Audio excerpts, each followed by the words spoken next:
Bonjour tout le monde et bienvenue à notre festival astrologique. Aujourd'hui, nous avons avec nous Jean-Paul Michon. Merci beaucoup d'être avec nous aujourd'hui. Ma première question pour vous, c'est comment avez-vous commencé à vous intéresser à l'astrologie? D'abord, oui, j'aimerais savoir combien de temps on a à disposer Oui. pour la rencontre. Euh, L'interview peut durer 30 minutes ou 35, mais c'est pas un problème si ça va un petit peu plus long. L'ordre de grandeur, c'est 30 et 35. Oui. D'accord. Bon, alors, bonjour tout le monde. Et la raison pour laquelle je me suis intéressé à l'astrologie, c'est que depuis mon enfance, j'avais beaucoup de difficultés euh, au niveau familial. Et j'avais des parents qui étaient violents et qui me demandaient euh, d'aller à la messe le dimanche ou d'aller à la confession. Puis moi, je me disais, mais c'est mes parents qui me battent, mais eux, ils vont jamais à la confession. Donc, tout petit, j'ai commencé à m'intéresser un petit peu à ça. Et puis, en fait, donc j'ai fait des études en électronique, en électricité industrielle. Et le problème que j'avais, c'est que j'étais hyper doué. Oui. Et j'ai un ami qui m'a dit, tu t'intéresses à l'être humain, parce que j'avais beaucoup de difficultés partout où j'allais travailler. Et l'ami me dit, tu t'intéresses à l'être humain, tu devrais faire des études de psychologie. Donc, je suis allé faire une licence de psychologie à Poitiers, en France. Et c'est là que euh, j'ai eu l'occasion de m'intéresser à la parapsychologie et de découvrir l'astrologie. Et en faisant la comparaison entre l'astrologie et la psychologie, je me suis dit, on a plus de chances d'avoir des réponses en astrologie qu'en psychologie. Donc, c'est comme ça j'ai commencé à m'y intéresser. Et c'est quand j'ai découvert l'astrologie spirituelle chez les Rose-Croix que j'ai trouvé que l'idée de rattacher l'astrologie à la spiritualité, à la réincarnation, qu'on avait beaucoup plus de chances d'avoir des vraies réponses. Parce que ma sœur était décédée pendant que je faisais mes études de psychologie et j'avais l'impression d'avoir des connexions avec elle. Et donc, c'est comme ça. Et puis, donc après ça, j'ai fait des études d'architecture. Je suis devenu architecte en France. Et j'ai découvert que la profession d'architecte ne me convenait pas parce que souvent l'expression que je dis en France, le rôle de l'architecte en France, c'est d'être le chef d'orchestre de la corruption. Et moi, je n'avais pas du tout envie d'embarquer dans les histoires de pots de vin, de sous-table et tout ça. Et donc, j'ai passé les concours pour entrer dans la fonction publique. Je me suis retrouvé directeur des travaux publics en France. Puis là encore, je me suis rendu compte qu'il fallait que je joue dans le jeu de la corruption. Et comme ça faisait 10 ans que je faisais de l'astrologie, comment dirais-je, par intérêt personnel, c'est là que j'ai eu le goût de dire, ben, c'est vraiment ça que j'ai le goût de faire pour gagner ma vie. Et c'est là, comme j'étais architecte en France, je me suis dit, je ne peux pas gagner ma vie si je suis architecte, je ne peux pas gagner ma vie en faisant de l'astrologie. C'est là que j'ai décidé de déménager au Canada, à Montréal, en 1987, et je me suis installé comme astrologue. Et là, comment dirais-je, ça a démarré en trombe, l'astrologie, ça a très très bien fonctionné. Oh, Ça répond à votre question? oui, merci beaucoup. Et alors, vous avez beaucoup d'années d'expérience. Comment expliquerez-vous votre méthode d'analyse de la carte astrologique? J'entends pas bien, la parler un petit peu plus fort. Oui, bien sûr. Alors, ma question était, dès que vous avez beaucoup d'expérience avec l'astrologie, comment expliquerez-vous votre méthode astrologique? Ah, ça, c'est encore une bonne question. En fait, ce qui s'est passé quand je me suis installé comme astrologue à Montréal, j'ai eu l'occasion de rencontrer d'autres astrologues et il y a un astrologue qui pratiquait de la chiromancie, c'est-à-dire la lecture dans les lignes de la main. Et au Canada, les gens, au Québec, les gens ne connaissaient pas leur heure de naissance. Et lui, il avait développé avec la chiromancie pour lire les heures de naissance. Et donc, quand je l'ai rencontré, il me demande mon signe, mon ascendant, et je lui dis, je suis Gémeaux, ascendant Bélier. Et lui me dit, non, non, tu n'es pas ascendant Bélier. Avec mes mains, il me dit, tu es ascendant Poisson. Et donc, moi, je me sentais ascendant poisson, parce que l'ascendant poisson, c'est quelqu'un qui est conscient des autres, qui veut rendre service, etc. Et donc, quand je suis rentré chez moi à mon bureau comme astrologue, j'ai changé mon heure de naissance pour devenir ascendant poisson. Et le hasard a fait que, moins d'un mois après, un client français est venu qui était aussi Gémeaux, ascendant Bélier comme moi. Puis parce qu'en France, on connaît notre ordre de naissance avec précision. Et là, j'ai eu l'idée de lui poser la question, est-ce que tu es quelqu'un qui est rempli de compassion, qui a toujours envie de rendre service aux autres, etc. Et il me dit, c'est exactement moi. Et là, je me suis dit, mais je ne peux pas changer l'heure de naissance de toutes les personnes qui viennent voir en étant ascendant Bélier. Et c'est là que j'ai pensé que travailler en sidéral. Et donc, j'ai basculé en sidéral sur mon logiciel. Et l'astrologue qui disait dans les lignes de main m'avait dit, tu devrais être à 22-23 du poisson, qui m'a dit. Et avec mon heure de naissance, j'étais à 22 degrés 48 poisson sidéral. Et donc, c'est là que j'ai trouvé que c'était intéressant. Puis j'ai commencé à travailler en sidéral, puis ça fonctionnait bien, jusqu'au moment où j'ai commencé à me dire, mais qu'est-ce qui se passe? Il y a un zodiaque tropical, puis il y a un zodiaque sidéral.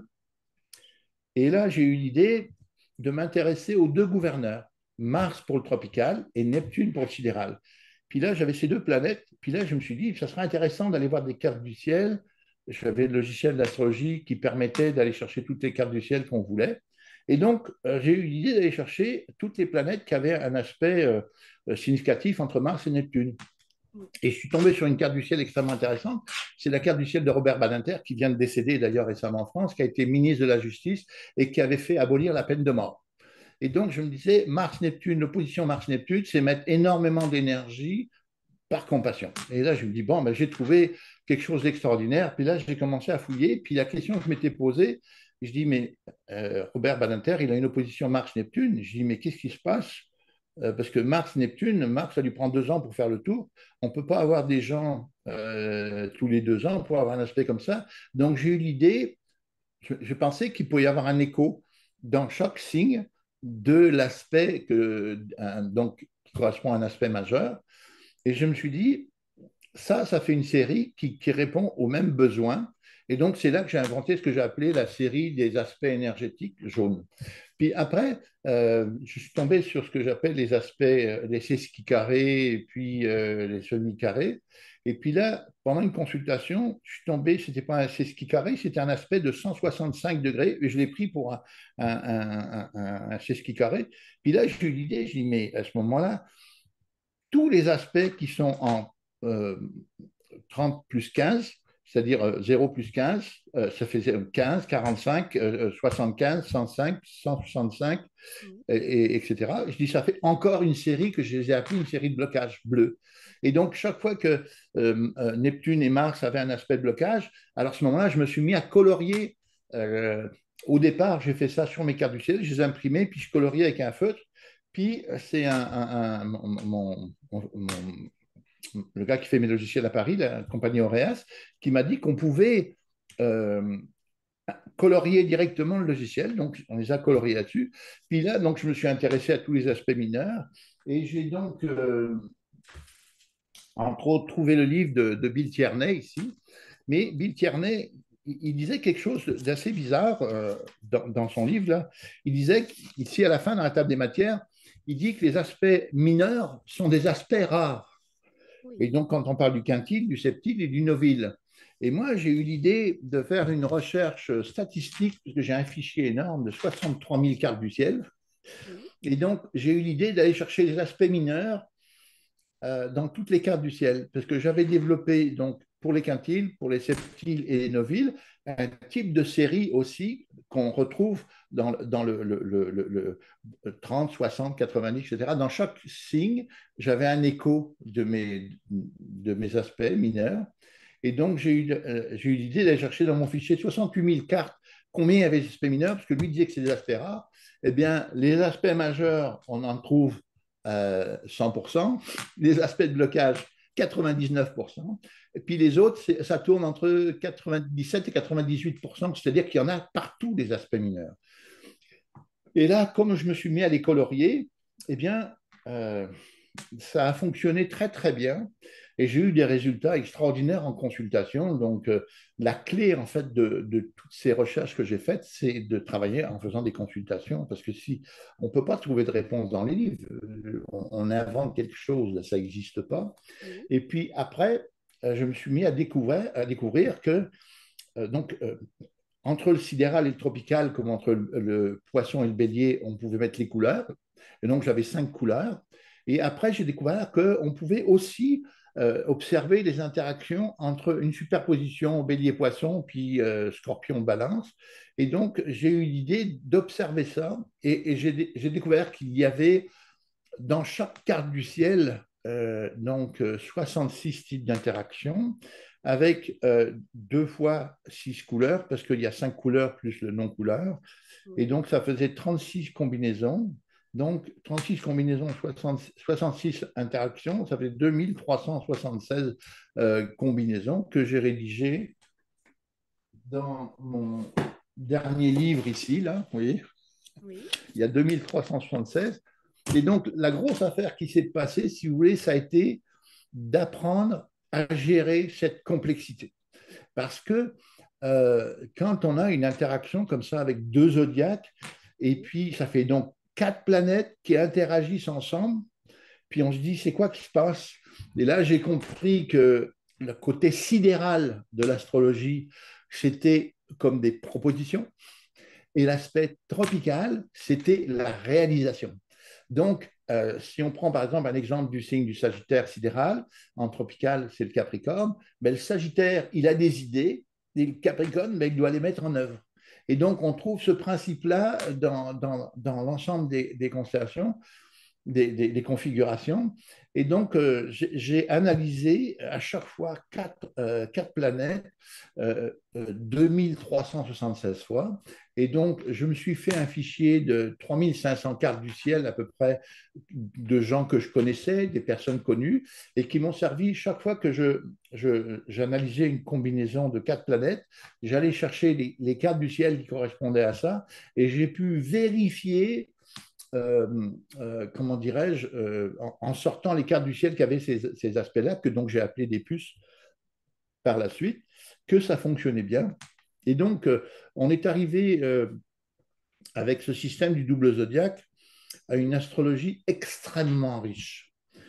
Juste pour vous donner une idée, là, je faisais un salon encore il n'y a pas longtemps, dans la banlieue de Québec, et Oui. il y a une voyante qui est venue me voir au salon, puis elle m'a dit, ah, j'aimerais bien que vous regardiez ma carte. Ben, j'ai fait sa carte, puis elle était très contente. Puis je lui ai dit, chaque fois qu'une maman vient me voir, je lui propose toujours de regarder au moins la carte d'un de ses enfants. Puis là, je dis, est-ce que vous avez un enfant? Vous voulez que je regarde sa carte?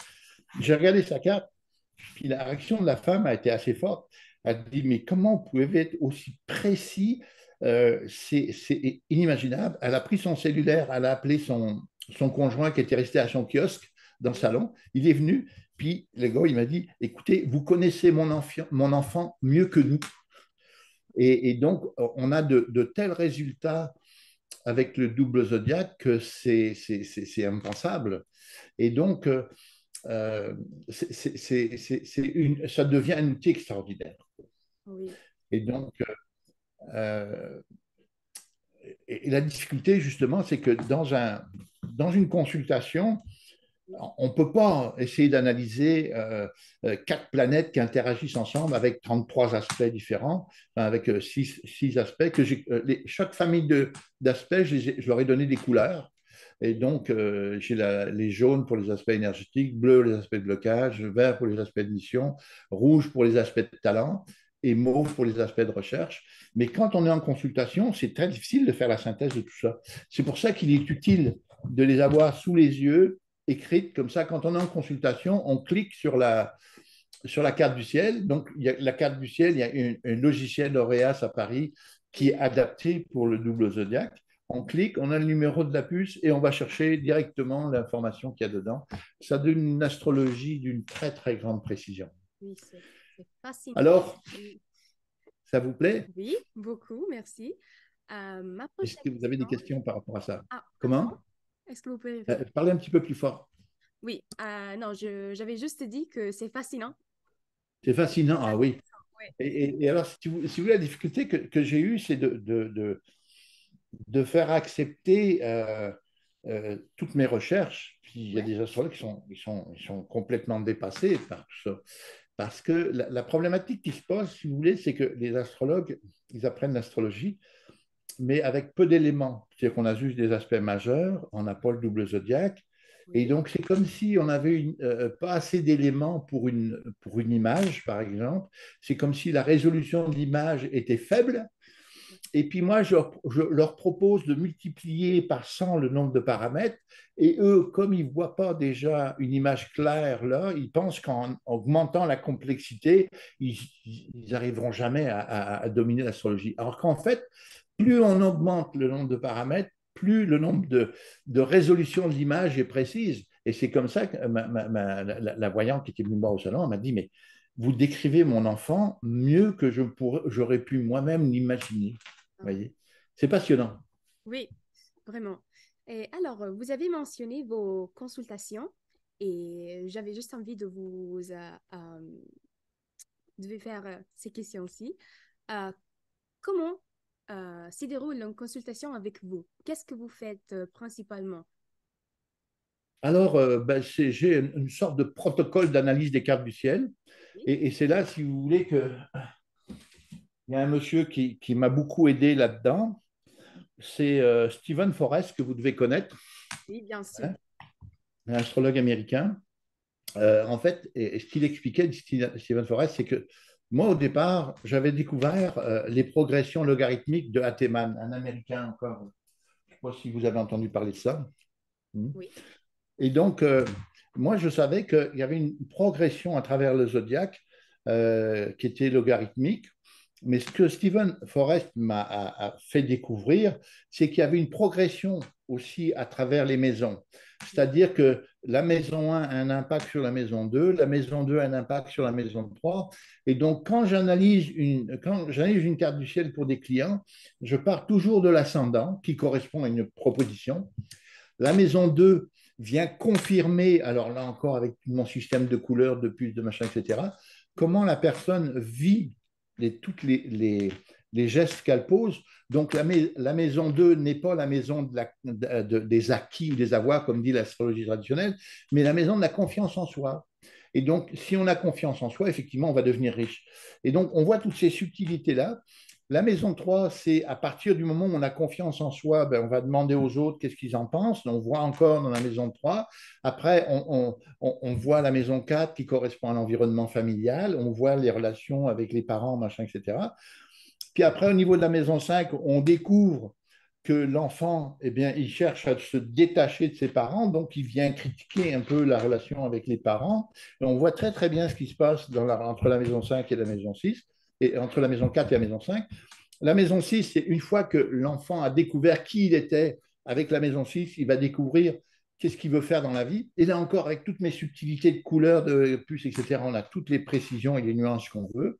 oui, Entre la maison 6 et la maison 7, c'est que une fois qu'on a grandi, qu'on s'est assumé, avec la maison 7, ben, on veut trouver un partenaire, on veut trouver des partenaires qui vont nous aider à réaliser, comment dirais-je, notre maison 6, oui, etc. La maison 7 donc, décrit le partenaire avec toutes nos puces avec une très grande précision. J'ai d'ailleurs un exemple là-dessus qui est assez marrant.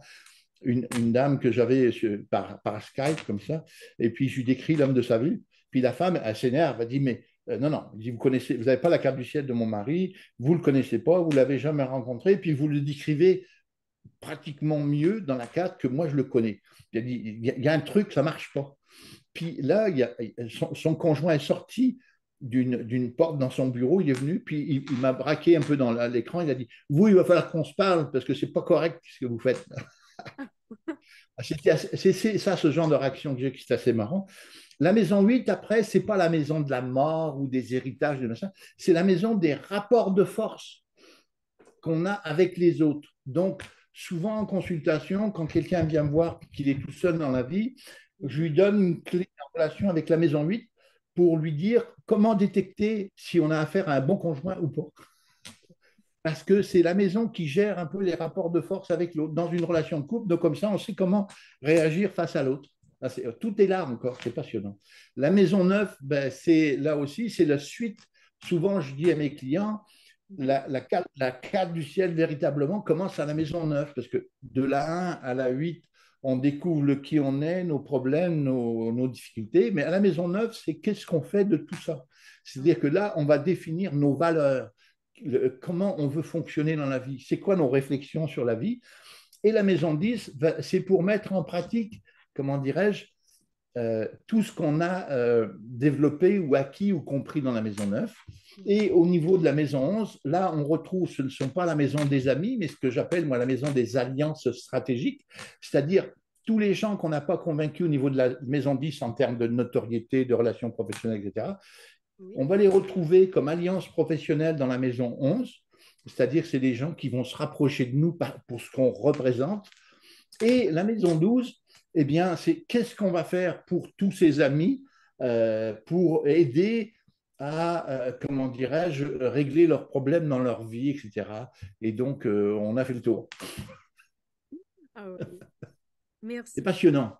Oui, merci pour votre réponse. Donc, vous avez nous expliqué votre méthode qui nous offre une vision très complète et qui est aussi très complexe pour cela. Et j'aimerais Rien de savoir, plus fort. oui, j'aimerais savoir sur quels aspects vous êtes en train de vous concentrer aujourd'hui. Est-ce qu'il y a quelques planètes qui vous intéressent en particulier ou pas? Ah, ça, c'est encore une bonne question parce que l'astrologie traditionnelle, si vous voulez, elle parle des fameuses planètes transsaturniennes. Et dans le double zodiaque, il n'y a pas de planètes qui ont moins d'intérêt que d'autres. Si on prend par exemple le signe du scorpion, les gens qui sont du signe du scorpion, d'habitude, ils ont une description très négative, sont des gens désagréables, machin, etc. Alors qu'en fait, au niveau sidéral, si vous êtes scorpion, Oui? c'est passionnant. Alors, les scorpions, si vous voulez, au niveau sidéral, ils ont la balance sur la roue sidérale. Et donc, on découvre avec le double zodiaque que les scorpions, ce sont des gens d'une très grande douceur, d'une très grande gentillesse, qui sont toujours en train de vouloir faire plaisir à tout le monde, jusqu'à la naïveté. Ah oui. Et là, c'est là qu'on découvre que le signe du scorpion n'est pas un signe de méchanceté, mais c'est un signe où on doit apprendre à mettre des barrières avec les autres. D'accord? Et donc, ce qui devient intéressant, c'est que la relation entre Pluton et Vénus nous permet de comprendre comment on fonctionne dans cette interaction avec les autres. Oui. Et ça devient passionnant à observer. Vous voyez. Et donc, la planète Pluton, la planète Uranus, la planète Neptune ne sont pas des planètes qui sont collectives. Ce sont des planètes qui sont autant individuelles que la Lune. Donc, avec le zodiaque, on met tout ça de côté. Vous voyez. Il y a un autre aspect aussi qui est très intéressant dans mon astrologie, c'est que j'ai beaucoup travaillé avec la Lune noire. Ok. La lune noire devient un élément extrêmement important avec le double zodiaque parce qu'en sidéral, elle parle énormément. Vous l'avez où, votre lune noire, vous, par exemple? Vous ne savez pas? Ah, non, je me rappelle pas. Bon, c'est pas grave. Ce que je voulais vous expliquer, c'est que la lune noire, elle est extrêmement puissante. Si, par exemple, elle est en lion tropical, et en cancer sidéral, cette lune noire, elle va perturber, comme c'est le cancer sidéral qui joue un rôle, elle va perturber complètement la personne sur le plan émotionnel et toute son énergie va se reporter sur le Capricorne où elle va vouloir prendre le contrôle de tout pour éviter d'être perturbée avec ses émotions. Vous voyez, il y a quelque chose de majeur derrière ça.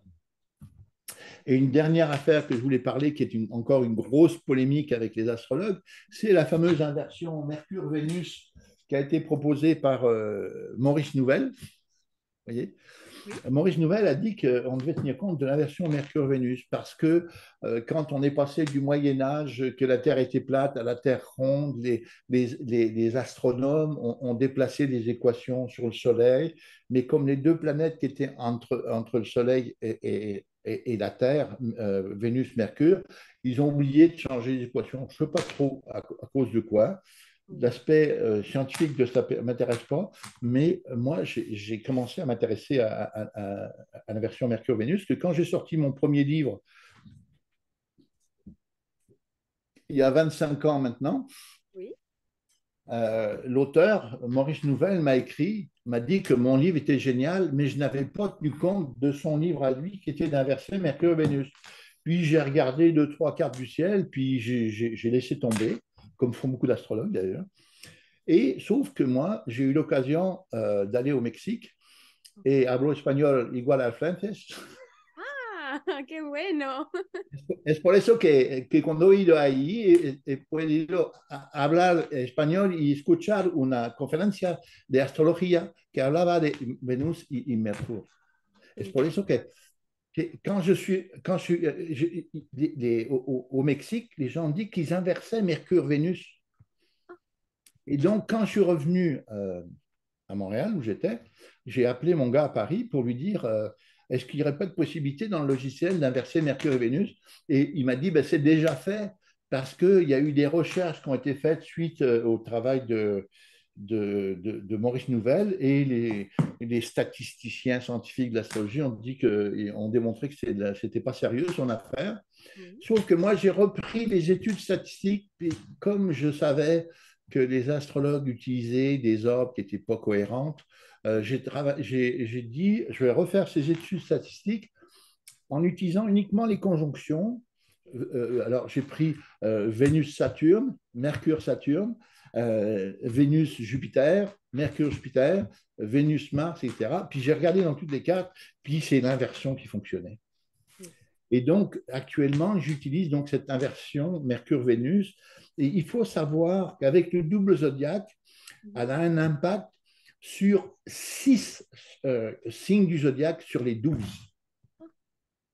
C'est énorme. Même Et beaucoup. donc, quand on accepte l'inversion, ben, on apporte comme une nouvelle image à la carte du ciel qui est vraiment intéressante.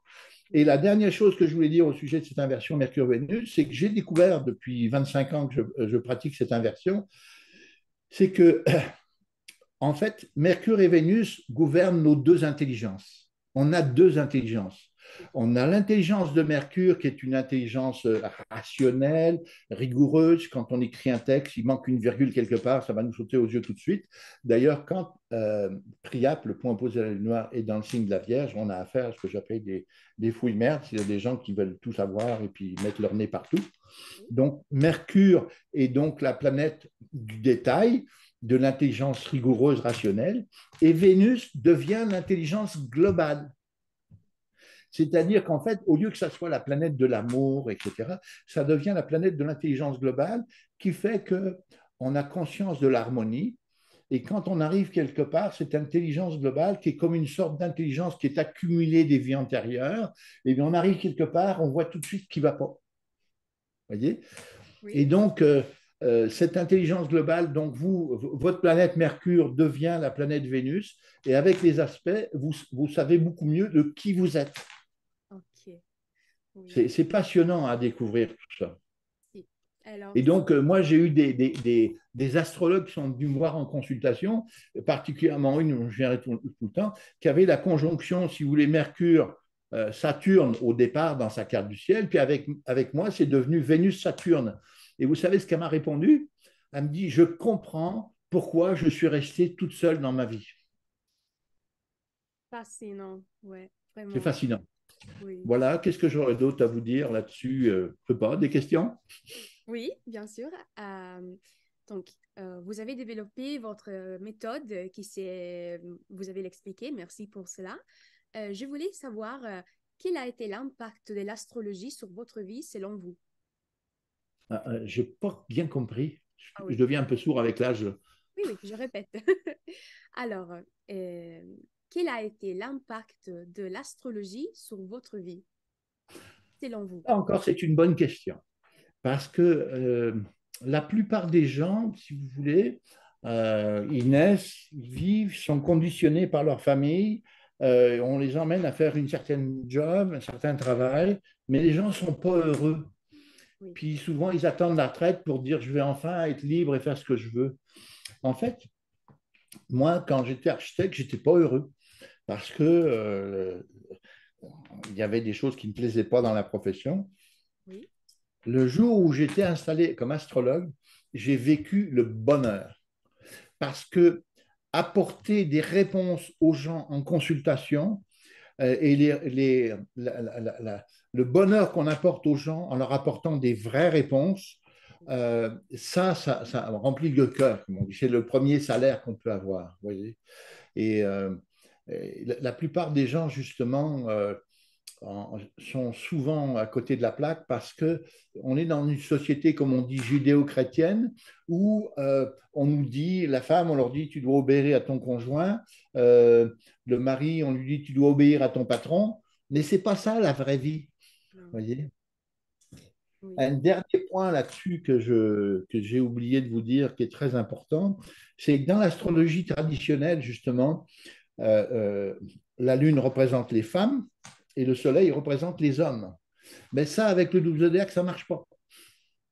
Vraiment. Parce que, je vais vous expliquer rapidement, Oui. la Lune gouverne la maison 4 avec le signe du cancer et la maison 5, c'est le Soleil avec le lion. Et on découvre avec la maison 4 qu'il se développe quelque chose dans l'enfance qui correspond à ce qu'on appelle le complexe d'Oedipe, c'est-à-dire que la petite fille va tomber amoureuse de son père et le petit gars va tomber amoureux de sa mère. Et là, on découvre que la lune qui gouverne la maison 4, en fait, c'est la connexion, je dirais, spirituelle, émotionnelle avec le parent du sexe opposé qu'on retrouve dans le complexe d'Oedipe. Et une fois qu'on passe en maison 5, eh bien, on doit développer le qui on est. Et le qui on est en relation avec notre soleil, développer notre moi psychologique, qui est en relation avec notre parent du même sexe. Donc la fille voit la description de sa mère avec le soleil dans sa carte et le garçon, le soleil pour son père. Et ça, là, je veux dire, c'est important parce que c'est principalement des femmes qui font de l'astrologie. Puis là, les femmes, elles acceptent qu'une carte soit sexuée en disant, regardez cette carte, c'est la carte d'une femme, puis elle n'a pas le droit d'avoir un soleil qui brille. Ben non, ça ne marche pas. Ah, c'est sûr. Donc, vous voyez, c'est une petite parenthèse que je voulais faire sur le soleil et la lune. C'est des petites nuances comme ça qui sont importantes. Oui. J'avais jamais entendu parler de ça, donc pour moi, c'est très intéressant en fait. Ah, c'est passionnant. Et donc, euh, moi, là, je suis astrologue à mon compte depuis 35 ans et plus, et j'ai vécu un bonheur total à faire que de l'astrologie. Parce que souvent, si vous voulez, il y a beaucoup de gens qui se disent astrologues, mais ils sont astrologues sur un petit coin de table le samedi après-midi. Moi, Oui. non, j'ai décidé de devenir astrologue professionnel. Et être astrologue professionnel, c'est vouer sa vie à l'astrologie. C'est-à-dire qu'on gagne sa vie par l'astrologie, on peut compléter, si vous voulez, en donnant des cours d'astrologie ou en vendant quelques livres ou des bibelots qui sont en relation avec l'astrologie. On va faire des salons. C'est là qu'on va chercher notre clientèle, voyez. Et donc, on ne peut pas se dire astrologue véritablement et encore moins professionnel si on ne fait pas des consultations. Bien Et sûr. donc là, j'en arrive, si vous voulez, à l'aspect chercheur, parce qu'il y a des gens qui se disent chercheurs en astrologie, j'en connais quelques-uns qui sont chercheurs en astrologie, mais qui ne font pas de consultation. Mm. Donc, comment on peut faire de la recherche en astrologie? On fait de la recherche en lisant dans les bouquins, on devient un intellectuel d'astrologie, mais souvent l'image que je donne, j'ai dit, pour apprendre à faire du vélo, là, tu pourras lire tous les livres que tu vas trouver au Vatican qui décrivent comment monter à vélo, mais tu pourras parler de monter à vélo que quand tu monteras sur un vélo. Ben, c'est pareil avec l'astrologie. Et donc, pour moi, un véritable chercheur en astrologie, c'est avant tout quelqu'un qui est un astrologue professionnel. Les autres éléments qui vont avec, évidemment, c'est d'avoir les compétences intellectuelles, la capacité, le sens critique, le doute, machin, etc. Oui. Voilà. Ça Euh, vous va comme réponse? oui, merci. Ça va. C'est parfait. Donc, j'avais une dernière question pour vous, si vous voulez. Oui. C'est comment imaginez-vous le futur de l'astrologie? Parce que même vous avez créé un logiciel, vous avez développé votre Là méthode encore, sur votre... c'est une excellente question. Merci. C'est une excellente question, je dirais que c'est la plus importante. Oui. C'est un sujet, si vous voulez, majeur, parce que la conscience que l'on a comme être humain, elle est configurée, formatée par l'endoctrinement religieux. Et donc, euh, tout le monde, que ce soit les musulmans, les chrétiens, les juifs, on est tous conditionnés par cette espèce d'endoctrinement religieux. Le jour où l'astrologie du double zodiaque aura pris son essor, c'est-à-dire que les gens comprendront qu'on peut se connaître grâce à l'astrologie pour savoir qu'est-ce qu'on est venu faire sur Terre, eh bien, à ce moment-là, les gens vont débarquer de toutes les doctrines qu'on leur a fait avaler là, pour aller vers le qui ils sont. Donc, l'avenir de l'astrologie, c'est d'aller vers le qui on est à travers des consultations. Et la chose importante que je voulais dire en relation avec ça, c'est que l'astrologie n'est pas faite pour faire des prédictions. Ok. Parce que dès que vous faites des prédictions à quelqu'un, vous l'enfermez dans un scénario, la personne n'est plus elle-même, elle perd la conscience de qui elle est en disant ben, je m'en vais perdre cette direction. En plus, les astrologues se trompent à 95% des fois ou 80% des fois. Il n'y en a aucun intérêt. Et ce que je dis, il est beaucoup plus important de savoir qui on est que de savoir qu'est-ce qui va nous arriver. Oui, Voilà. totalement d'accord. Donc, merci beaucoup pour votre temps et pour ces réponses vraiment parfaites. Mucho gusto. Igualmente, gracias. Ben, vous embrasserez toute votre gang, là, Amata y compris, parce que vous faites ce que Amata fait là, avec toutes ces rencontres internationales, c'est donner la possibilité à des gars qui sont dans leur coin comme moi de s'exprimer sur ce qu'ils font. Il ne faut pas oublier que ce que moi je fais, ben, même s'il y a beaucoup d'astrologues qui sont récalcitrants parce qu'ils connaissent leurs trucs puis ils veulent rien savoir du reste, mais il y a quand même quelques personnes qui sont intéressées à découvrir ça. Parce qu'il faut savoir que pour étudier l'astrologie, habituellement dans l'astrologie traditionnelle, il faut 4 à 5 ans. Alors qu'avec mon système et ça, là, maximum 3 mois. C'est vraiment si Oui, vite oui. pour Ben apprendre. oui, parce que en fait, qu'est-ce qu'on apprend en apprenant l'astrologie avec le double zodiaque? C'est qu'on apprend à utiliser le logiciel et les livres et toutes les réponses sont là.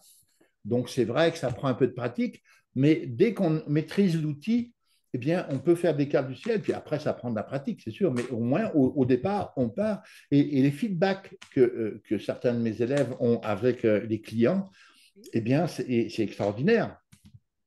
Oui. Donc, encore merci et j'espère que cette expérience a été positive pour vous parce que pour moi, c'était fantastique, vraiment. Eh bien, moi, je vous remercie beaucoup. Vous êtes adorable pour un petit scorpion.